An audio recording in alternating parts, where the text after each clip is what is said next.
Okay, so we're gonna get started. We've got a lot to cover. Time is running quickly. So the name of this, as you can see, is how to improve your photography, no matter what camera you have in your hand. And I shoot with a mirrorless camera as well as my iPhone, so it doesn't matter. These would apply to composing the photograph that you're about to take, okay? So let's move along with our first, I call them composition tricks. Not really tricks, but it's a tool. But this is trick number one, okay? How many of you have heard of leading lines? In artwork, most of these composition tools, you will see in fine art everywhere, not just photography, but the classic painters, and you go to any museum, and now that you're gonna be exposed to these tricks, if you go to a museum, go to the Acklin and see some really fine painting or etching or something, you will see that artists throughout time have used many of these tricks, and it's now applied to photography. So photographers, fine art photographers, will always apply some of these. You don't have to use all of them in every picture. Some of them are rules, which we'll get to, but rules are to be broken, so don't feel like you're constrained and you must follow the rule of thirds, which we'll get to, okay? So the first one that I wanted to demonstrate here is adding leading lines to your photographs. Now, why would we want to add a leading line? Leading lines help to bring your viewer into your picture. As you can see with this picture, what is creating a leading line? The fence and the road. The fence and the road. So at this particular image, I was able to see both of these things. So it made a really strong, combination of leading lines.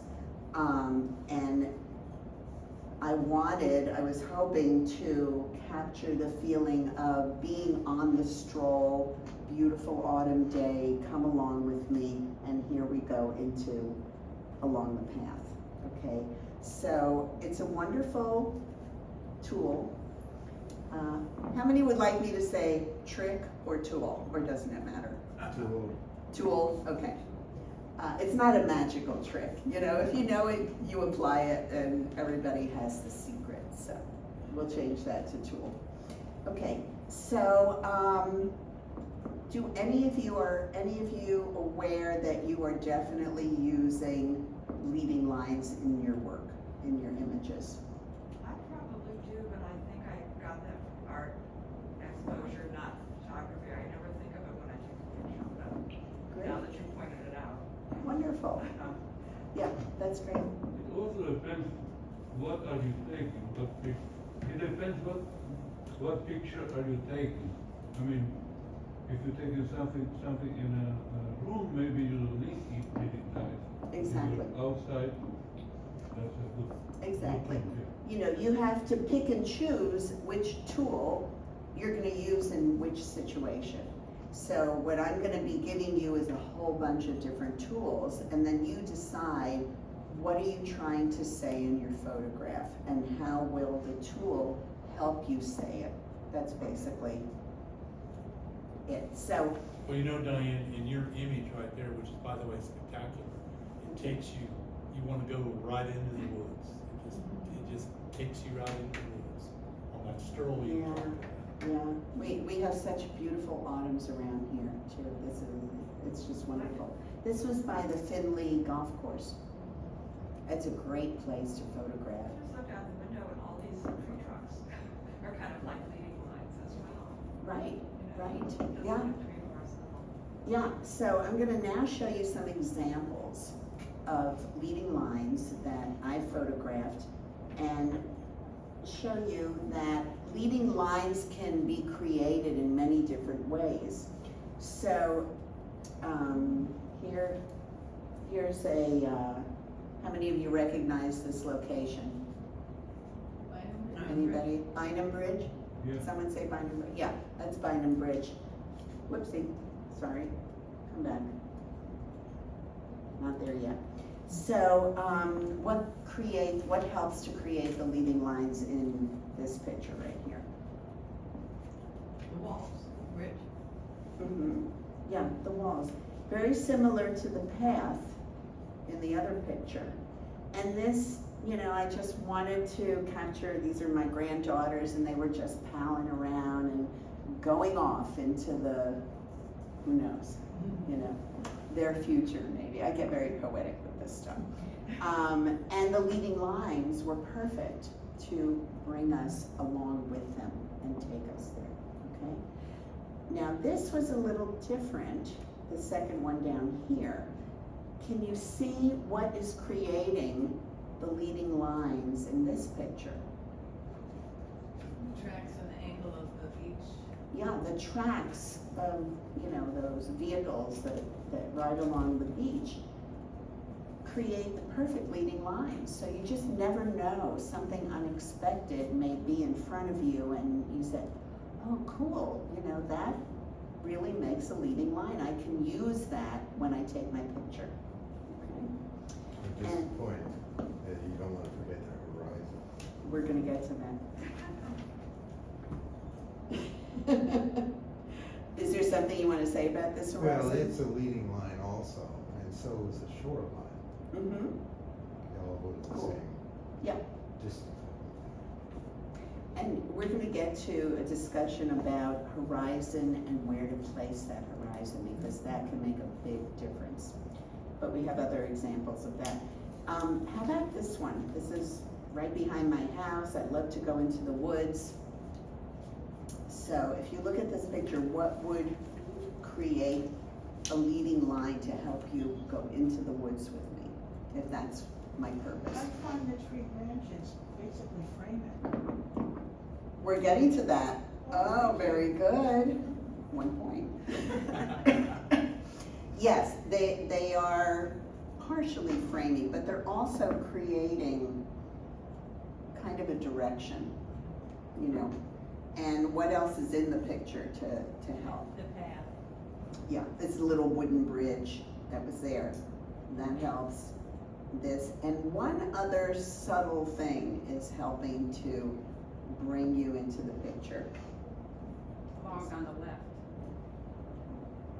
I didn't even notice that one, yes, very good. The log on the left helps take you in. And something else, it's not a physical thing. I sort of see it, the transition from the light to the dark as a focus. And if you see, look at the light here.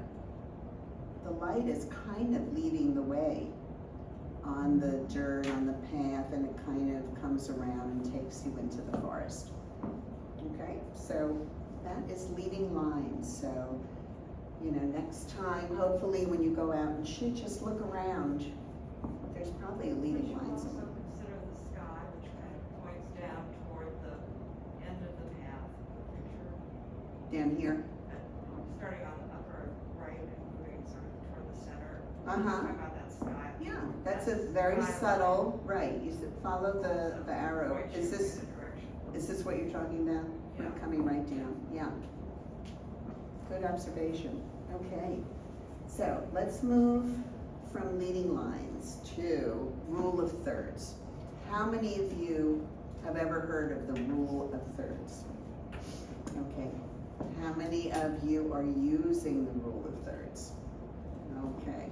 Okay, so this will be a review for you, but something new for others who know.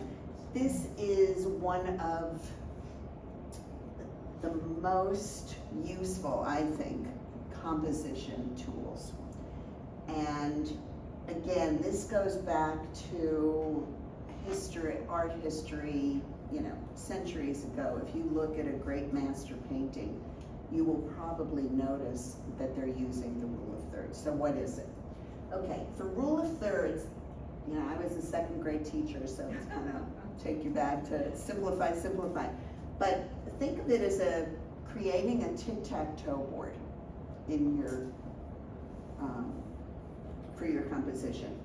So with a rule of thirds, I think it has something to do with how the eye and the brain, the human eye and brain see things, but there's certain composition basics that just work. And the rule of thirds basically means you divide your image in thirds. So we have 1, 2, 3 down, and 1, 2, 3 down, creating a tic-tac-toe board. And what you want to try to do most of the time, not all the time, most of the time when you're photographing, is place your subject where these lines intersect. And that will create a strong image for you, okay? So let's look how this is done. This is not my photograph. I will not take credit for the dog. I don't have a dog. But this illustrated placing the subject in where the lines intersect. So many of us see something, let's say you're at the Taj Mahal and you're with your family and you place the family right in front of the Taj Mahal. We were here, okay, click. But if you use some of the concept of the rule of thirds, you would create a much more interesting and impactful image. So right here, we have the dog exactly at this line, the rule of thirds, placed right there. And it gives the rest of the image space to convey what your message is. You know, I see this as this dog is just looking out at freedom, you know, boy, would he love to be, you know, running down this path. So if you placed him right in the center, it wouldn't work as well. So try to think getting things out of the center. Leave your center and go to one of your other intersection points.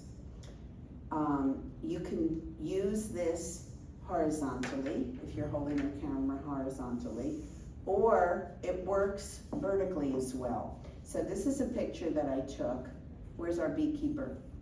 Steve is a beekeeper. I told you there would be pollinators, right? So here we are. I purposely put the grid, the rule of thirds grid, next to the picture so you could see. So where is this bee? Look at the bee. The bee is the subject of the main subject. Nope, we just lost that. We lost it. You're good. Can you hear through this? Yeah. Yeah? Yeah. Oh, okay. So for this picture, my main subject was the bee. So if you'll see, the bee is placed right at the intersection of one of the rule of thirds, okay? And the other space is left for other parts of the composition. In fact, this flower here is generally at this intersection, okay? So nothing really right in the center. So try to think of those things. That's basically the rule of thirds, just trying to get your subject close to or in one of those intersecting lines. And again, go to the museums and all, and you will see this over and over again. So here are some examples. Okay, let's start with this one. Picture in your mind that grid, the tic-tac-toe board, it was just here. So do you see anything that is at the intersection of two lines? Anybody? Flowers. Which one? The one on the bottom is in the lower Right. one, and the one on the So top. this is almost exactly in the intersection. Not yet. And then this is, you know, the minor, this is a major player and this is the minor player, you know, but it all part of it. Is anything in the center? it's not, no subject is in the center, and that's fine. You can utilize the intersections to make a strong composition.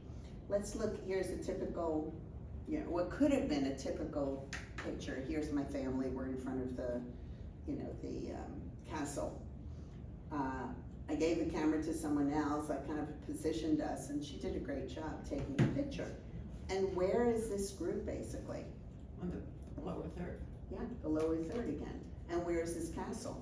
Secondary, upper third. So it really, and anything right there, not really, not the main subject. So it makes for a very pleasing and stronger composition. This gentleman was just playing music at the bakery in Pittsburgh. That's what's great about North Carolina, I think, you know, you just never know who's around. So let's analyze him. Was the rule of thirds applied in this picture? Anybody? His face is in the upper third on the Yes, left, and then yes, the guitar is in the lower third. right. Now, in the best of all worlds, I would have liked this guitar over here, you know, so that there would be balance. But sometimes you have to do the best with what you can take at the time. So is his face right in the center of the picture, the way many people take pictures? No. This is a stronger, more pleasing, more powerful composition. So see if you Just to can. make you feel a little better about that picture, I think the arm on the guitar, or whatever it's called, takes you up to that upper third on the Mhm. right, so that it doesn't really strike me as being out of proportion with your theory, because Mhm. it draws your eye up anyway, and, Anybody see a leading line? well, that's what I would call it. An unexpected leading line. You know, I didn't even think of it until this, but this leading line really brings you down to his banjo and the hand that plays the banjo. That's It really makes you look at the whole picture. right, right. Okay, so any questions about rule of thirds? Anything? Okay, next tool. Okay, so this is something, you know, I post on Facebook and Instagram, and I see what friends post, and some of them are wonderful pictures, but too often people post pictures of where they went and traveled and all, and there's a horizon, and the horizon is not straight, tilted. It's such a basic thing, and it's so easy to correct. So the upper picture, it's my daughter running around, away from the kids for a change, you know, free as a bird, and here are the birds. And actually, I made it crooked to show you guys, but, so this would be an example. You might be so interested in your subject that you forget to straighten out your horizon. And a crooked horizon in this case doesn't add anything to the picture. It makes you feel like she's, you know, gonna keep riding off the earth or something. So it's very simple to correct the horizon as it should be. You know, we want the horizon straight in most situations. But if you want to create the feeling of off balance, and that's your goal in your picture, then you might, you know, make your horizon off balance, and it will convey that, you know, let's say you're on a boat. Well, if you're on a boat in choppy water and you're looking out at the horizon is not gonna be like this, you know, it's gonna tilt because you are moving. So maybe you want to convey that you were on a boat in really choppy water, so you keep the horizon crooked. But most of the time, that's not our goal with the picture. So I would say, you know, straighten your horizon. You can do that in the cropping. Everybody know how to straighten their horizon on an iPhone, or? Okay, that's for another lesson, but it's very simple, okay? Alright, so let's You have see a question right here. Well, Yeah. that was it, I just wanna know how to do it after the fact. how to do it, yeah, but I can show you later.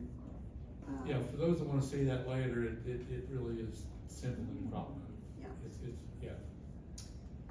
Okay, composition tool number 4, positioning your horizon, high or low. Some people never even think of this.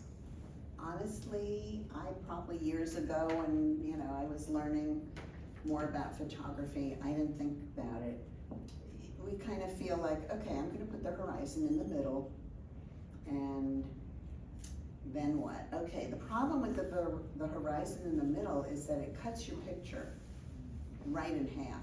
So your viewer is not sure, okay, did they take that picture to show me above the horizon? Or did they take the picture to show me what's below the horizon? It's equal, it's conflicting, I don't know which to look at.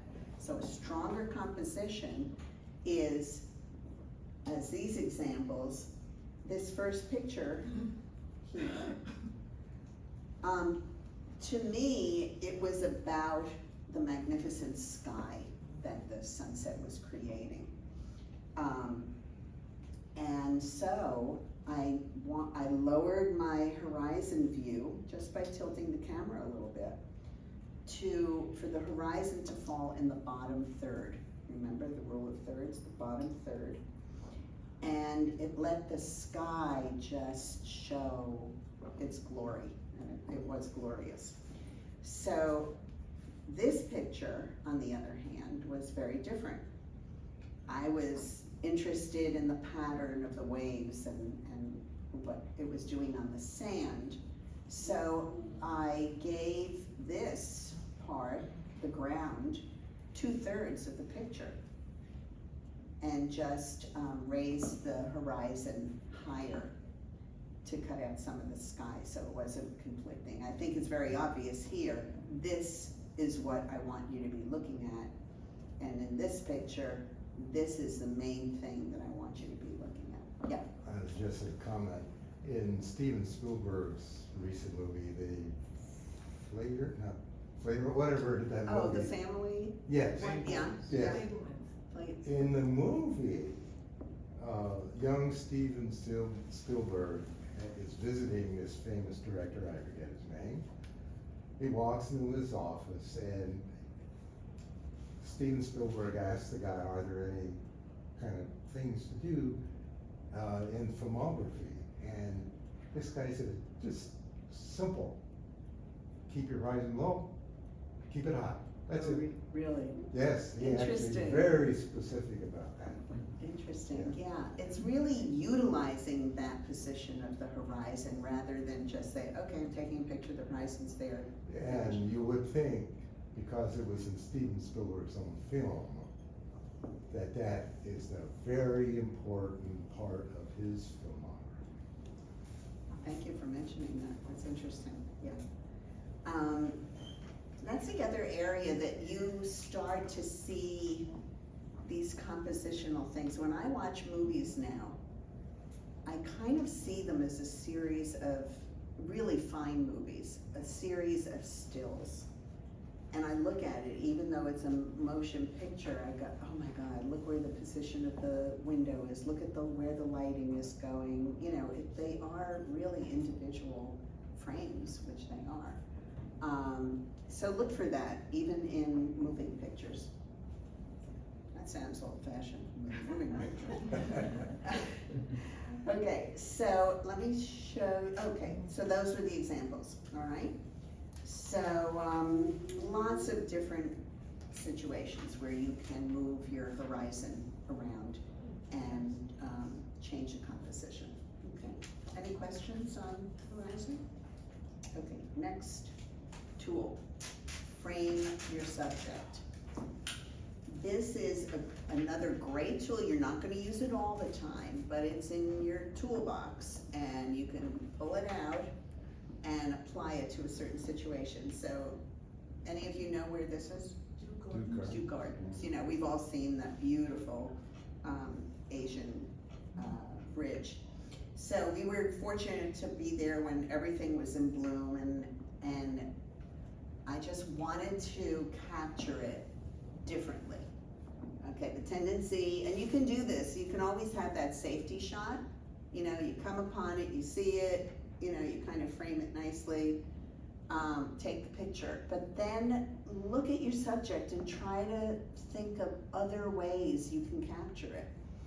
My challenge is often, how can I photograph this flower or this bridge or this something different than everybody else, so that if I went on Flickr and said bridge at, you know, the gardens, I wasn't gonna see the same picture. I wasn't gonna take the same picture, which you can do. You can go on Google, and somebody recently was going to one of the islands, and she said, what, you know, what should I take a picture of, and blah, blah. So I said, well, first of all, search and see what the images that everyone takes. So take one of those. You know, we're not dealing with 36 exposures of film that we're gonna run out of. You can take endless photographs, but then try to see it a different way. And framing your subject gives you another way to photograph it. So I moved away from the bridge. I started seeing all these beautiful blossoms, and I positioned myself so that those blossoms frame the bridge. And where is that bridge? Where did I put that bridge? Anybody see where I put that bridge? In the center almost. This would be the center right here. Where is it? It's towards the lower third, which I think made for a nice composition as well. Okay, so sometimes you can use flowers, you know, tree branches. Here are some other ways to frame your image. Okay, this was on the introductory slide. This was in South Carolina, beautiful live oak tree, loved it. This was green little creek because of the pollen, which we are all quite familiar with. And this wonderful bridge, and this is a very old tree. So, you know, I thought about it, what can I do to make it just, you know, framing these old elements. So I used the tree. And the tree is a subject in itself, but it's also serving the purpose of helping to frame the bridge and the water. And again, where's that bridge? Where did I place that bridge? In the center? Lower third. Lower third. And the reason, and the horizon, I dropped down to that lower third as well, because I just wanted to show this glorious tree. Part of it. Is that Arley Gardens? Is that Arley Gardens in Wilmington? I don't think so. I don't know. We were driving along the road and saw that, so it was a number of You years ago. make Mara stop and say, I wanna take a picture. Absolutely. Poor guy. I made him stop on this one too, but this was up in New England somewhere. So here I love trees. You can probably guess that after seeing some of my images. But this just made such a beautiful composition, I thought, over this valley that we were looking at, and just made it a little more interesting than just standing there and taking a picture of the valley. Okay, and where's that horizon? Lower third, yeah. So I just thought the tree was beautiful, and the camera basically exposed for the sky, so it made the branches more of a silhouette, which is perfect. I didn't need to see the bark on the branches, I need to see the structure of the tree. Over here, you can also use architecture to frame your picture. So how many of you have traveled somewhere where there's a building with an arch? Or, you know, and so you can position yourself so that arch is framing what's beyond the arch, okay? And it's funny, I'll just mention this. It used to be when I took travel photography and I saw an interesting building or something, I would wait for people to get out of the way don't wait. Take your picture with a person coming into the arch. It will just humanize your photography. I learned, it took a while for me to learn it, but it made all the difference in the world. I used to take pictures and my husband would say, where are you? There are no people. You know, where'd all the people go? And just that little thing, in this case, there are some people in there, but that wasn't my point. You know, it was more about the church beyond. And this helped too. This is in San Juan, Puerto Rico. And it just helped to add to the culture and the architecture that you find in all San Juan. But, so add people to your picture. There's another way, it's kind of a cool way to frame a face, and it's hands, the use of hands. So, this is one of my cute granddaughters, but you can see, I hope you can see it. These are, she was dressing up in a shop, and she was wearing the gloves and just went like that, you know, and those hands help to frame her face. So there are a lot of different ways that you can frame your image, and it just helps to bring your focus into what your subject is. So the focus is the head, not the face. Well, both. They were both so cute, you know. The In face this, is in the middle though, is it? yeah, you can break the rules. Okay. You know, it's I just, what can I say? Yeah. Yeah, they both. Yeah. Beautiful. Again, everything should not be just you know, all the time. Right, If something moves you, take it your way. right. Okay, so any questions about framing?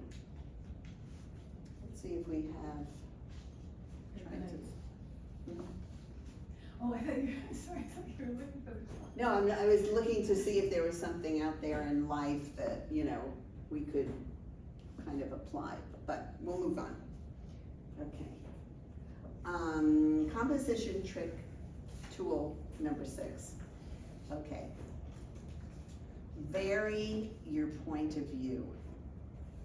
So, a lot of us hold our camera here, stand like this, kind of the normal eye, and take a photograph, which is fine. A lot of beautiful pictures were taken that way. But see what happens when you change how you look at the world. One way is look up, don't trip along the way. I know walking through the woods, we have to be careful, but every now and then just look up and see what you could be shooting. And that's what I did with this picture. You know, I love to look up at trees and see how the structure of the trees are just reaching. And this with the Carolina blue sky, I love the colors. And any leading lines there? Hint, hint. Yes.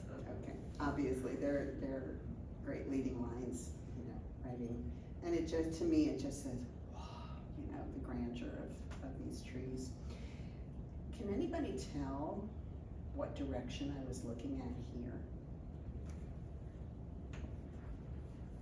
Something we're very familiar with. Pollen. Mm-hmm. Tree shadow. Mm-hmm. Tree shadow. You're looking down. Mm-hmm. I'm looking down at a little pond, I think it was. And I just thought, oh, okay, that's kind of cool. That's a different approach to, you know, shooting nature or a tree or the pollen. And it makes it kind of an abstract piece of art. So I decided to shoot that. And then sometimes just shift. You know, everything doesn't have to be straight on, you know. We were on a cruise here and I went walking around looking for reflections or angle. You know, ships have these wonderful sweeping arcs everywhere. It's really, architecturally, they're really quite beautiful. Have anybody been on a cruise ship? Yeah. So I wanted to just capture this architecture of the boat. And guess who was there? That's me taking the picture. But use reflections. Reflections are great tools. You know, look around, you can see reflections almost everywhere. You can look on your car, at your car when the sun is hitting it in a certain way. It could be reflecting a tree or there are just so many opportunities. A person, you know, I can look at your glasses right now and see some interesting reflections. How many of you have ever photographed somebody's glasses or sunglasses where something was going on and it's reflected in their glasses? That's a cool, you know, changes things up a little bit. That's the point. Okay, so I decided to illustrate this. We visited, this is called the Vessel in New York City. Is anybody familiar with it? I think they tore it down. It's a huge structure made out of copper.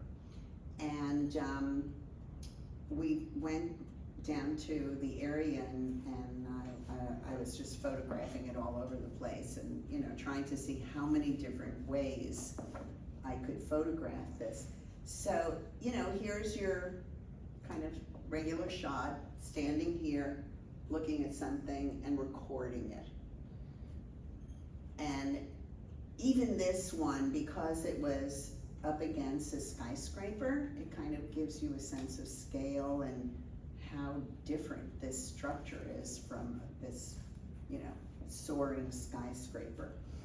And at this point, you don't really know the size of it as far as people are concerned. Well, if you look closely, there are some people in there. But then I decided to go to the center of this structure and I put my phone down with the camera facing up. That's how this one was done. And just get that kind of soaring feeling into the sky. And you can also see the other surrounding skyscrapers. So, and is there a leading line? I just noticed that. Anybody? Do you see a leading line in this one? Well, I assume there's circles going around. The elevator, There's a strong leading line. the elevator, is that what that is? This, yeah, coming from the corner and leading right up. And that also helps you to focus the attention up. Sometimes you take a picture because there's something about the pattern or the structure of the architecture and you want to capture that. So I think this photograph does that. You also get the scale of how tiny the people are and how huge this vessel is. Then I decided, okay, I'm gonna take, you know, I didn't know this guy, but he's jumping up and his friend is trying to capture him just at the right minute. I thought, okay, I'll get in there too, you know, okay. So it's just another way, as you see, he's not in the center, he's down in one of the thirds. And it kind of happens naturally after a while. If you think rule of thirds, take a bunch of photographs, eventually you won't even think about it. That's how you will see your images. And this one, when you're in this structure and you're going up the stairs or the elevator, you see a lot of reflections. This is reflection up here in the copper. And it's kind of disconcerting because you don't know kind of what's up and what's down, you know, and there is no horizon. You know, everything is kind of angular and also I took this picture and I hope it conveys that feeling of, you know, a lot of visual possibilities going on in this structure. Any leading lines in this one? I'm noticing. Any leading line there? On the left side? Some of these, Yes. yeah, these are leading lines. How about this railing? You know, that brings you in. And again, Is she in the middle of the picture here? No, she's in the lower third again, okay? And this way as well, this way and this way. How many shots did it take you to get these individual ones? And did you take 3 or 4 or 6 or before you got the right one? The ones you were happy with? I nailed it no.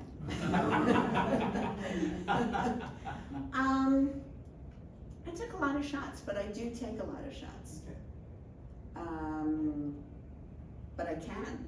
You know, I started photography back in the 36 exposures on a roll of film. How many of you remember that, right? Yeah. And that limited you. Maybe it made you think about each exposure more, but hey, you know, I don't have to do that anymore. So I take a lot of photographs. I still try to make it a good, worthwhile picture. But then afterwards, choose your best. You know, show the world your best work, I think. I think this is one of the best pieces of advice I've heard so far, because I see people taking, and I do this too, 3 or 4 shots of exactly the same thing, hoping that one of them will be one that I really like, especially if it's multiple people. And you look at it and you think, well, she's kind of smiling and she's kind of not. Her head's down and her head's up, but basically there's almost no difference in these pictures. And I love the idea of trying to take the same thing different ways. I mean, that's a really interesting way of thinking about how to take a picture. So thank you. You're welcome, my pleasure. Challenge yourself. Think about a place that you have photographed or you go to all the time and you see it all the time in that way. Challenge yourself to see it differently. You know, it may mean, and it's getting harder and harder for some of us to get down, but change your position. Everything doesn't have to be at eye level, right? Once you get down, you have to get up. Have a friend with you. You know, just use a different lens, zoom in. Well, I'm getting to the next trick, so we gotta wait for that. But challenge yourself and see how many different ways you can photograph. That's something that you're very familiar with. That, you know, it is a challenge, but you'll see some great results, I'm sure. So another composition trick, number 7, fill the frame. Fill your frame. You've got a whole frame to work with. Don't make your subject so minimal and then with all kinds of distractions around it. You know, if you want a powerful image, then fill your frame. Also, just a little trick is check your corners when you're photographing or when you're cropping afterwards. Make sure that distracting things are not going on in your corners. And particularly a white corner, a white triangle in the corner is gonna take your viewer right out of your picture. So check those corners and either crop it or photograph it differently. Okay, so, another grandchild, sorry, but, you know. So I could have gotten back further and gotten her jacket and whatever was going on behind it, but that stuff wouldn't have added to her portrait. And to me, her, you know, her eyes are really beautiful. So just move in. Yeah. Can I ask you a question?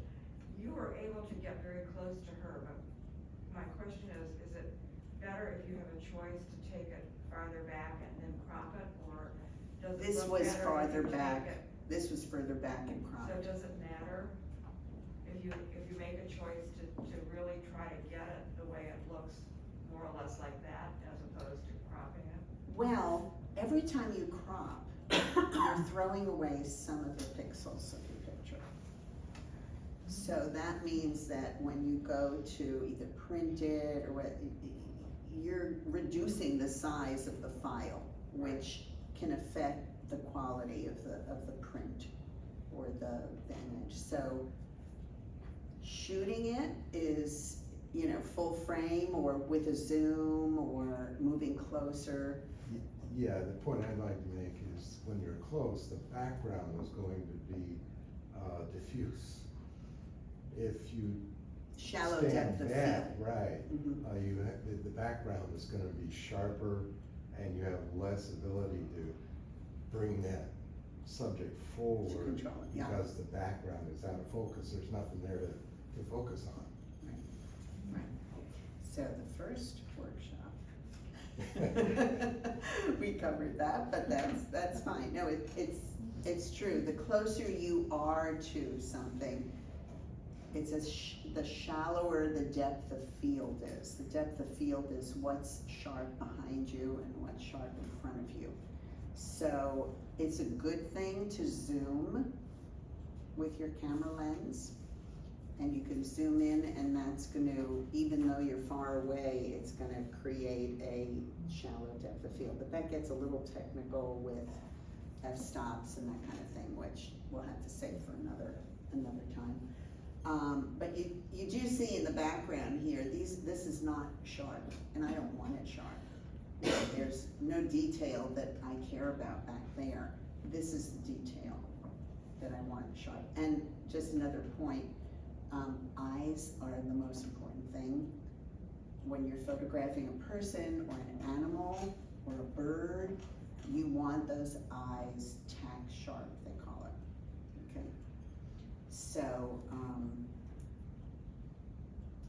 it's an eye thing, it's very important.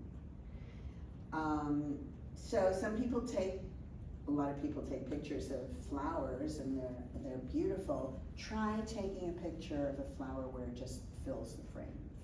Get into it, either by zooming or taking macro, if you have that capability, and getting close, but fill your frame.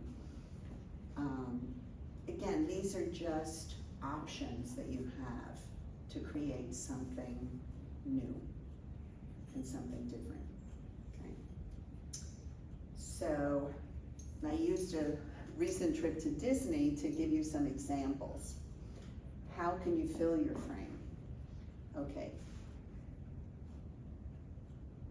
The easiest thing would be if you have a zoom on your camera. How many of you have, whether it's an iPhone or a DSLR, some kind of way that you can zoom into a picture? I would think everybody, right? Okay, so you can do it through using the camera, but you can also, let's say you're far away, like we were here at Disney, and I just spotted these balloons, and I thought that they just were so colorful and just gave you the feeling of being in Disney, you know, and a little different. How many people just take a bunch of balloons as opposed to, you know, the castle or the princess or that kind of thing? So I liked it, and I took the overall picture, and then I waited until we were close enough, and then I got low, and I grabbed this shot of the balloons, and filling the frame with just balloons. I didn't need the people, I didn't need the castle, I just wanted that colorful blue sky fun. And I think it's a little different. Anybody see any leading lines? Here, the strings from the balloons, even something like that. So very often you don't expect certain things to create leading lines, but you can use them. This is the overall shot that I took. I could not get closer.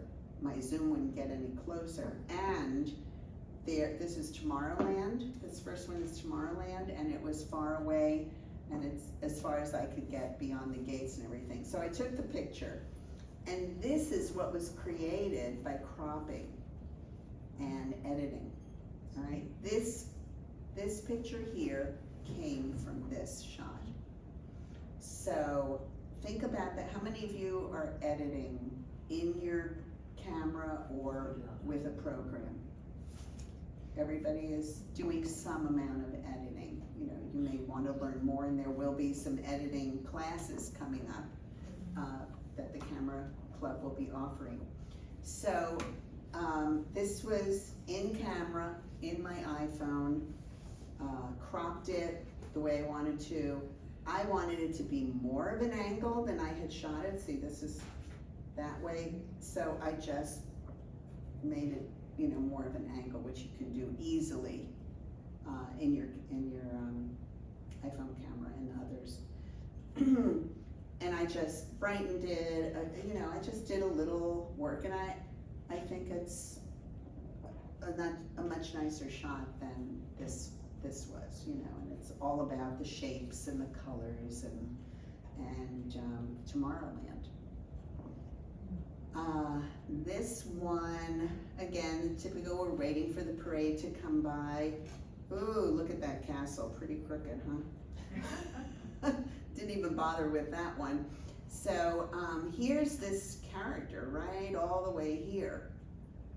But we're not getting the feel of his personality or anything. So I waited for him to move forward, shot the picture, cropped out the unnecessary things here, and it's just a fun one of the characters. So, as I said, zoom with your camera if you can, move with your feet if you can. And if you can't do that, then crop after you take a shot. Just crop it using, you know, whatever editing program you have available. Okay. Let's see. Okay, so we covered, oh, look at that, 1 minute to go. We covered a lot of things. You have your sheets, so challenge yourself, I would say.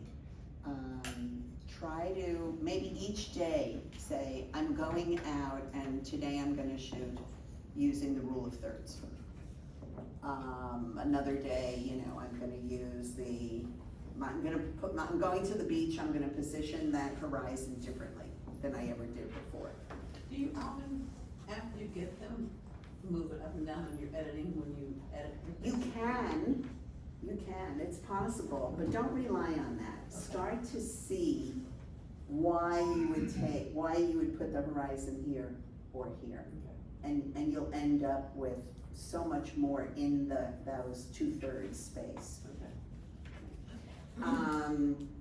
You know, one day go out and say, today I'm shooting leading lines. I don't know where I'm gonna find them, but I am gonna find them. Maybe they're in the supermarket, maybe, you know, maybe my next door neighbor's house, but I'm gonna find leading lines.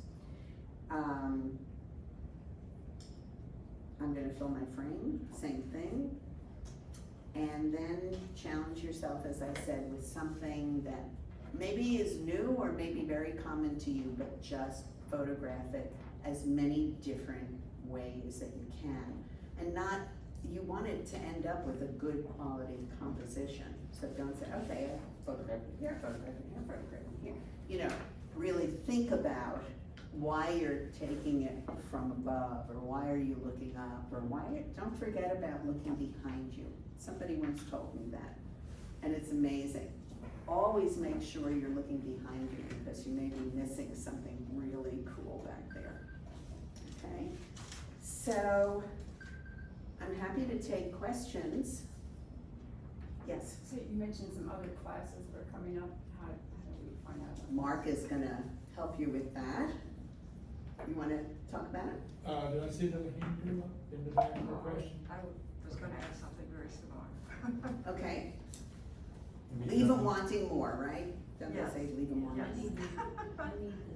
Yeah, the cropping and all the editing. I don't know. But how do you find out? You want me to jump in? Yes. Okay.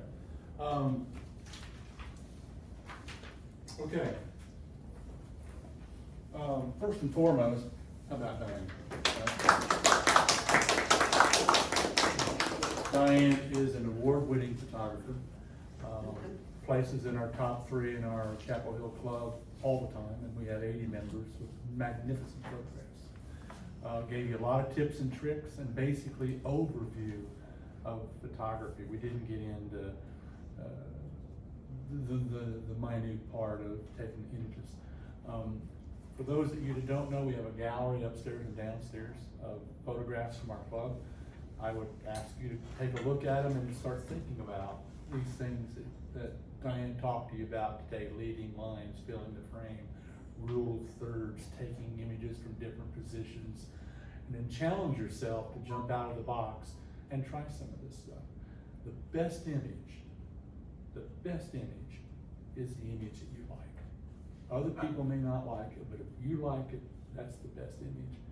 And I know a lot of us tend to probably post images on Facebook, Instagram, Flickr, and so forth. Take a second, edit it, and make sure that it follows some of the rules here that you've seen. I see so many images that people post that are like, man, they need to go to our class.